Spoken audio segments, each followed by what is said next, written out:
چھڑ دے جدوں بولے تے منہ چوں پھل جھڑ دے تیری پابندیاں کیا باتاں نے جدوں بولے تے منہ چوں پھل جھڑ دے تیری پابندیاں کیا کیسے بلند ہوا یہ میرے حضور کی یکتائی ہے حضور کا بے مثل ہونا ہے وہ عورتیں حضور کو اس وجہ سے چھوڑ کے آئی تھی کہ وہ امیر تھی خود بھی اور امیروں کے بچے بھی لانا چاہ رہی تھی حضور کو وہ یتیم سمجھتی غریب سمجھتی تھی آپ کے والد دنیا سے چلے گئے دیں گے انہیں کیا وہ یہ سوچ رہی تھی لیکن حلیمہ کے گھر کا ماحول کیسے بدلا بات عرض کروں حلیمہ کے گھر میں 7 بکریاں تھیں وہ لوگ کتنی 7 بکریاں تھیں ان کے تھنوں میں دودھ نہیں آتا مشکل سے کوئی ایک دھار آتی ہے گھر کا ہر ماحول انتہائی مشکل گزارا ہو رہا تھا آج حلیمہ کے گھر میں صرف حضور آئے ہی ہے حلیمہ نے اپنے خامنے کو کہا اپنے حارث ذرا دیکھو تو صحیح کسی بکری کے تھن میں کوئی دودھ ہو تو لے آؤ بڑی بھوک نے ستایا حارث اٹھے برتن ہاتھ میں ہے جا کر بکریوں کے تھنوں کو ہاتھ لگایا تو وہ برتن دودھ سے بھر گیا دل میں سوال آیا کہنے لگا حلیمہ کوئی اور برتن بھی مجھے دو وہ دوسرا برتن اٹھا کے لائی دودھ دوتے رہے دوسرا برتن بھی بھر گیا پھر بولا کہنے لگا حلیمہ کوئی اور برتن ہے تیسرا برتن اٹھا کے لائی میرے بھائی میرے دوست خدا کی قسم حلیمہ کے گھر کے برتن ختم ہو گئے لیکن دودھ ختم نہ ہوا خامد بولا بے ساختہ ہو کر عربی میں بولا کہنے لگا یا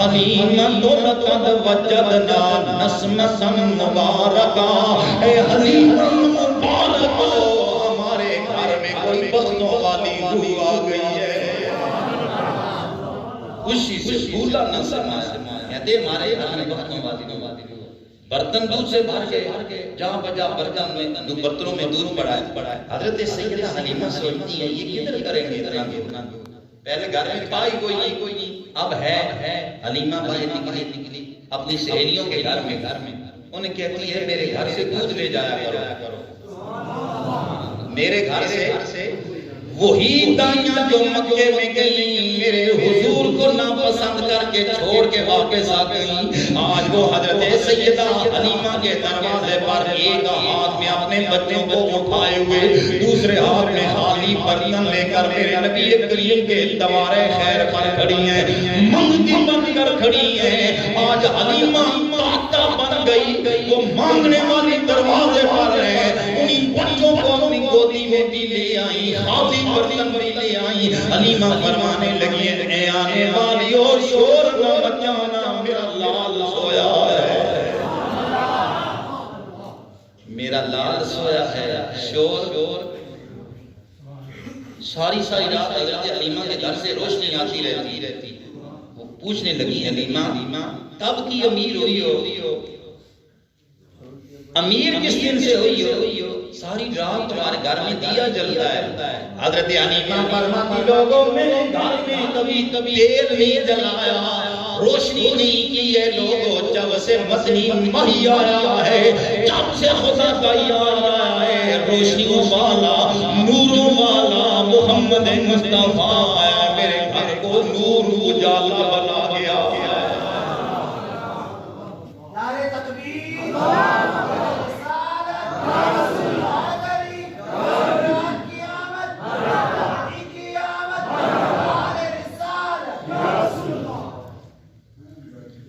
حضور کی عمر پاک 5 سال بولو کتنی ایک دن حضرت سیدہ حلیمہ سے پوچھنے لگے اماں میرے وہ دوسرے بھائی کدھر جاتے ہیں دن کے وقت گھر میں کوئی نہیں ہوتے حلیمہ کہ آپ نے بچیاں بچے بھی تھے نا حضور 5 سال کی عمر میں پوچھنے لگے. آپ کو یاد ہونا چاہیے کہ 9 مہینے میں حضور نبی کریم عربی بولا کرتے تھے. 9 مہینے میں حضور کی عمر ہوئی تو خوب بول لیا کرتے تھے. 5 سال گزر گئے حلیمہ کے گھر میں. ایک دن حضور نے پوچھا وہ میرے بقیہ بھائی بہنیں جو ہیں حلیمہ کے بطن سے پوچھا اماں وہ کدھر جاتے ہیں؟ دن کے وقت نظر نہیں آتے. حضرت حلیمہ فرمان لگی بیٹے محمد وہ بکریاں لے کر باہر جاتے ہیں, بکریاں چرانے کے لیے جاتے ہیں. حضور نے فرمایا کل سے میں بھی جاؤں گا, کل سے بکریاں میں بھی چرانے کے لیے جاؤں گا. حضرت سیدہ حلیمہ کہنے لگی بیٹے محمد تم نہ جانا.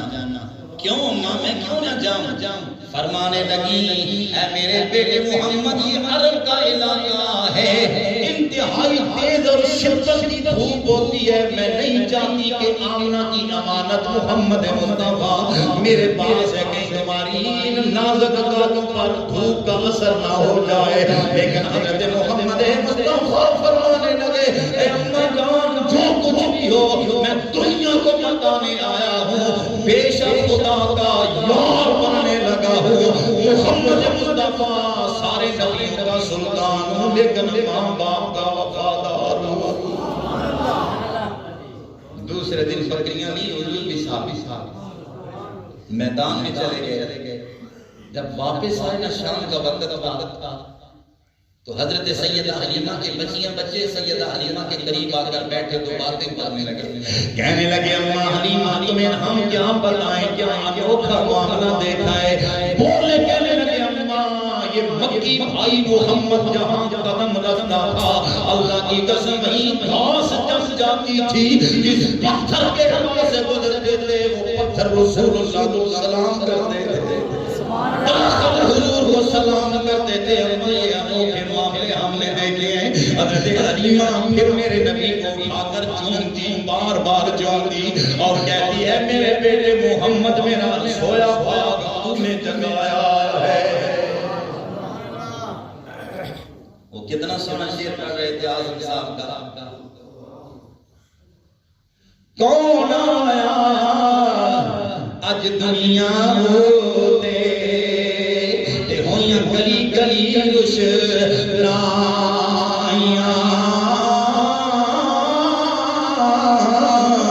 کون آیا اج دنیا ہوتے ہویاں گلی گلی روشنائیاں.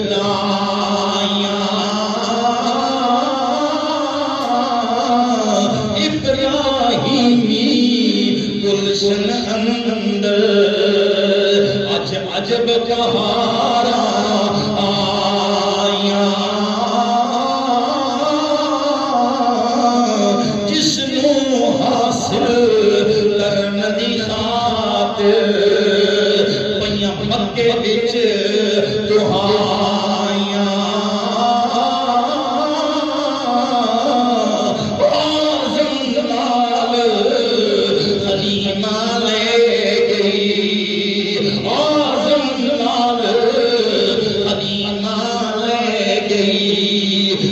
ملدیاں رہنیاں تائیاں.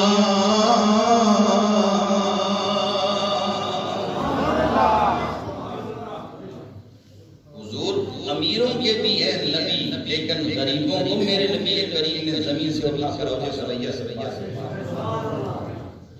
انہی دنوں میں میرے رسول گرامی بکریاں لے کر گئے باہر. مکے کے اندر بارش ہو گئی, ندیاں بہ رہی ہیں, چھوٹے چھوٹے پانی بہ رہے ہیں. حضور کی بکریاں چھلانگ لگا کر پار چلی گئی. ایک جگہ پر حضور جب پار جانا چاہتے ہیں لیکن ندی ہے, پانی بہ رہا ہے, سامنے ایک جوان آدمی کھڑا ہے, 20 سال عمر اس جوان کی ہے.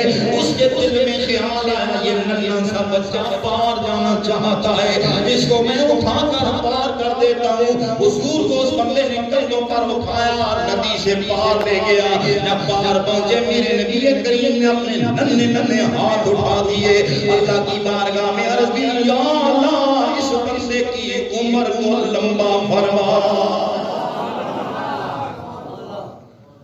اسے اس بات کا تو علم نہیں تھا کہ یہ خدا کا پیغمبر ہے, وہ تو سمجھتا بچہ ہے چھوٹا سا, تو یہ پار جانا چاہ رہے ہیں. تو میں اٹھا کے پار کر دیتا ہوں. اسے کیا پتا کہ یہ خدا کا رسول بنے گا. اس نے پار ندی سے پار حضور کو لے گیا اپنے کندھے پر. حضور نے ایک بار دی, یا اللہ اس بندے کی عمر کو لمبا فرما. ایک بار, پھر دوسری بار, پھر تیسری بار, پھر چوتھی بار, پھر پانچویں بار, پھر چھٹی بار, حتیٰ کہ میرے نبی کریم نے 7 بار اس بندے کو دعا دی. خدا کی قسم میرے نبی کے منہ سے دعا نکلی, ادھر وہ عرش کا سینہ چیر کر رب کی بارگاہ میں دعا پہنچی. میرے رب نے کملی والے کی دعا کے صدقے اس بندے کی عمر کو 700 سال لمبا فرما دیا. سبحان اللہ. کتنا لمبا کر دیا. بتاؤں وہ بندہ کون ہے؟ آپ کا کلیجہ ٹھنڈا ہو گیا. بتاؤں وہ عربی بندہ نہیں ہے, وہ تیرے ہندوستان کا بندہ ہے. بندے کا نام ہے بابا رتن شاہ ہندی. مثالیں بیچنے کے لیے عرب میں جاتا تھا.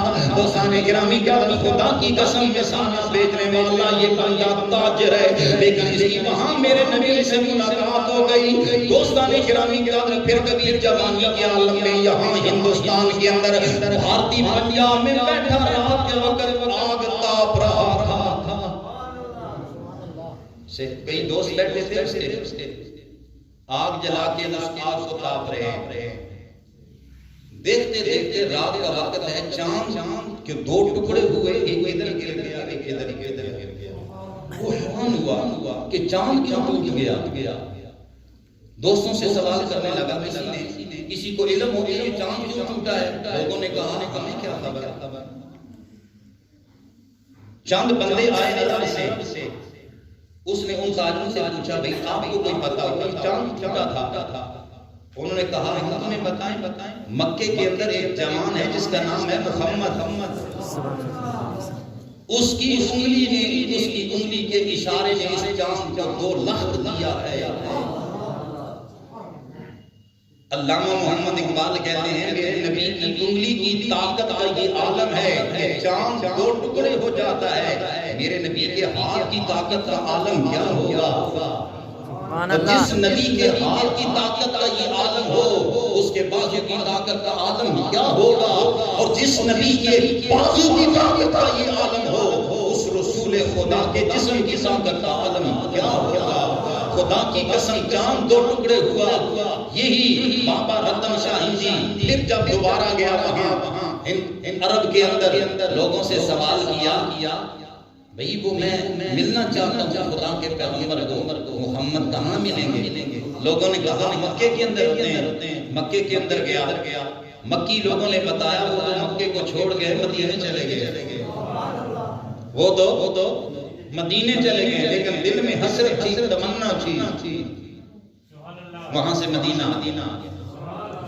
مدینے گئے تو مسجد نبوی کے اندر حضور کی جلوہ گاہ ہے, صحابی بیٹھے ہیں. بابا رتن شاہ ہندی بھی پہنچا وہاں, حضور کی باتیں سننے لگا. باتیں سنی. پہلے ہندو تھا, اس وقت بھی ہندو تھا جس وقت حضور کی بارگاہ میں گیا. باتیں سن کر کہنے لگا اے اللہ کے پیغمبر مجھے کوئی معجزہ دکھا دو, میرا دل ہے میں ایمان لے آؤں.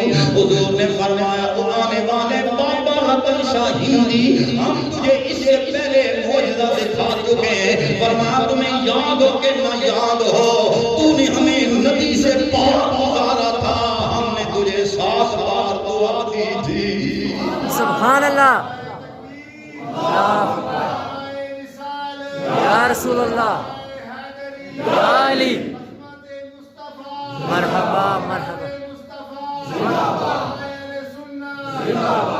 خدا کی قسم لوگوں نے لکھا کہ اتنا کمزور ہو گیا, لیکن 700 سال عمر لمبی ہوئی. بابا رتن شاہ اتنا کمزور ہو گیا کہ لوگ پالکی کے اندر رکھتے جیسے چوزا ہوتا ہے, چوزے کی طرح کمزوری کے عالم میں عمر 700 سال ہو گئی. پتہ چلا دنیا تو کہتی ہے کہ نبی کسی کو کچھ نہیں دیتا, اور لوگ کسی اور کا کوئی اور ہوگا. میرا نبی تو وہ ہے, خالق میرا رب ہے, مالک میرے رب نے آمنہ کے لال کو بنایا ہے, سارے جہاں کے خزانوں کی چابیاں بھی یار کو عطا فرمائی ہے. حضور کو میرے رب نے مالک بنایا. بابا رتن شاہ جی کی عمر بھی ہوئی. یہ ہے میرے نبی کی یگانہ روزگار حیثیت. اور دیکھنا حضور جیسا کوئی نہیں کائنات میں. حضور جیسا بولو کوئی نہیں ہے کائنات میں. جہاں جہاں میرے نبی کریم نے قدم رکھا دنیا کو سنوارا. اور لوگوں غریبوں کے سر پر خصوصاً میرے نبی کریم نے کرم نوازی کی. ایک دن حضرت سیدہ فاطمہ گھر میں بیٹھی ہیں, روٹیاں پکا رہی ہیں. حضور نے فرمایا فاطمہ تھوڑا سا آٹا مجھے بھی دو. آٹا مجھے حضرت فاطمہ عرض کرنے لگی یا رسول اللہ روٹیاں میں پکا رہی ہوں آپ کھائیے. نہیں فرمایا آٹا مجھے دو. آٹا لیا میرے نبی کریم نے. آٹا لے کر روٹی بنا کر تندور کے اندر لگا دی. دوستان گرامی کا جس آٹے کے ساتھ میرے نبی کا ہاتھ لگ جائے اس نے کب پکنا ہے. لوگوں جس بندے کے ساتھ میرے نبی کا ہاتھ لگ جائے اسے جہنم کی آگ مس نہیں کرے گی. بتاؤ دنیا کا تندور ہو, دنیا کی آگ اسے بھلا کیا چھوئے گی. لوگوں آٹا نہ پکا, وہ پیڑے کا پیڑا رہا, کچا آٹا رہا.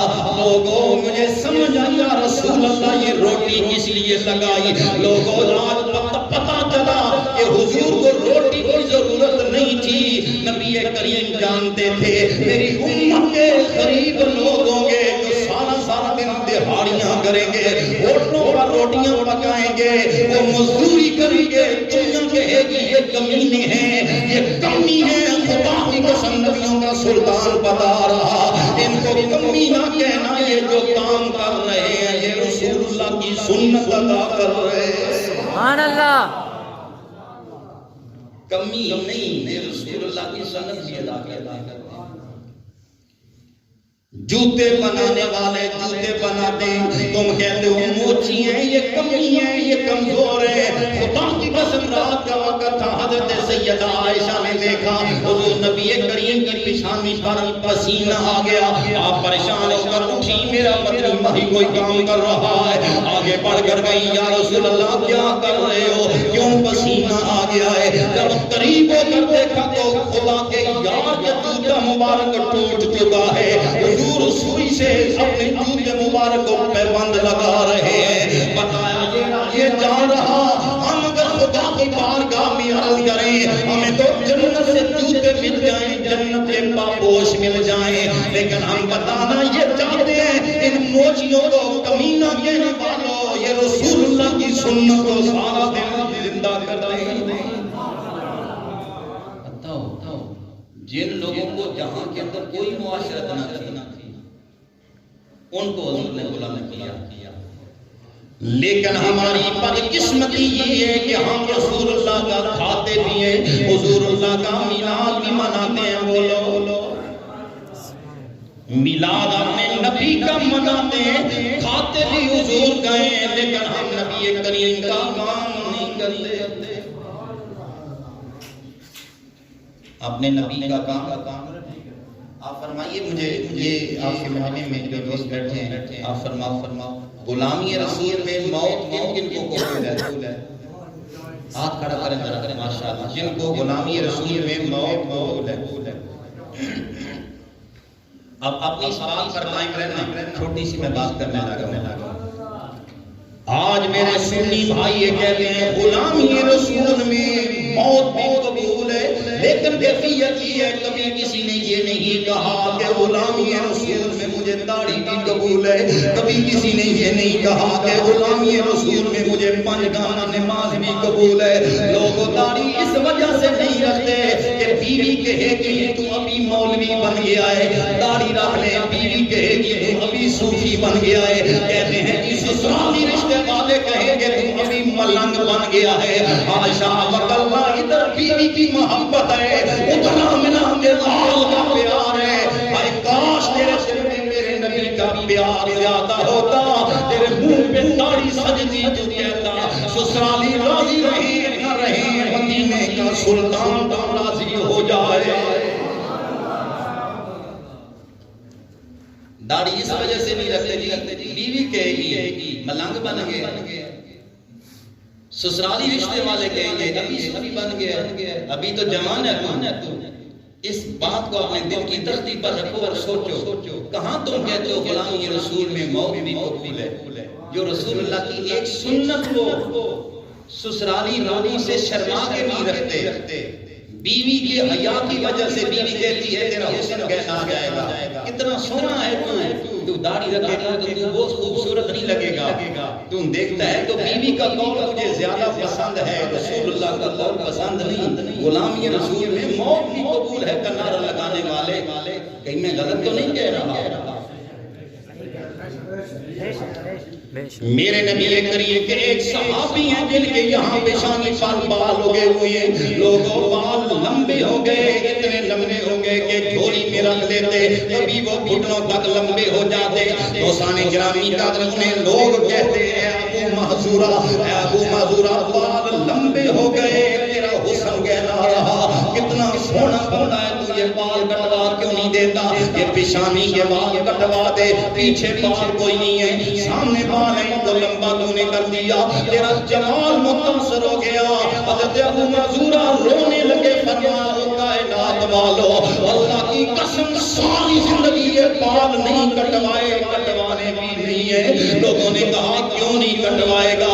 کہنے لگا لوگوں ایک بار میرے رسول اللہ نے بالوں پر ہاتھ پھیر دیا تھا، سبحان اللہ، میرے نبی نے ان بالوں پر ہاتھ رکھا تھا، نہیں کٹواؤں گا، مار کر قبر میں جاؤں گا، وہاں پر آمنہ کا لوگ آئے گا، نبیوں کا امام آئے گا، رسولوں کا سلطان آئے گا، میں اپنے نبی کی بارگاہ میں عرض کروں گا اے سونے مدینے والے، اے خدا کے یار محمد مصطفیٰ، میرے پاس آؤ تو کچھ نہیں، میں تمہاری نشانی قبر میں لے آیا ہوں۔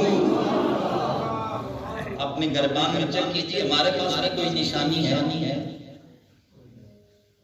نماز ہم نہیں پڑھتے ہیں، غلامی رسول میں موت بھی قبول کرنے والے، جب محفل سجیے، جب نماز کا وقت آتا ہے مسجد کی صفیں بھام کرتی ہیں، بلاتی ہیں کوئی نمازی آ جائے ہمارے اوپر اپنی پیشانی رکھے، بتاؤ لوگوں لبیک والے کہاں چلے جاتے ہیں؟ جو کہتے ہیں لبیک یا رسول اللہ، جو کہتے ہیں کہ لبیک یا رسول اللہ، جو یہ کہتے ہیں کہ غلامی رسول میں موت بھی قبول ہے، تو یہ کہتے ہیں کہ قبر جانے نبی جانے، وہ کہاں جاتے ہیں جب نماز نہیں پڑھتے؟ خدا کی قسم ہائے کاش تو سال کے بعد میرے نبی کا میلاد منا رہا، کبھی تو 5 گانا نماز پڑھتا، ہر سجدے پر میرے نبی کا میلاد زندہ کر دیتا۔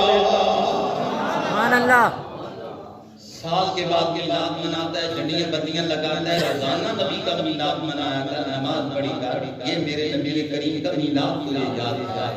سبحان اللہ، اللہ تعالیٰ ہمیں سمجھ عطا فرمائے، اللہ میرا بیان کا یہاں پر قبول فرمائے، وما علیہ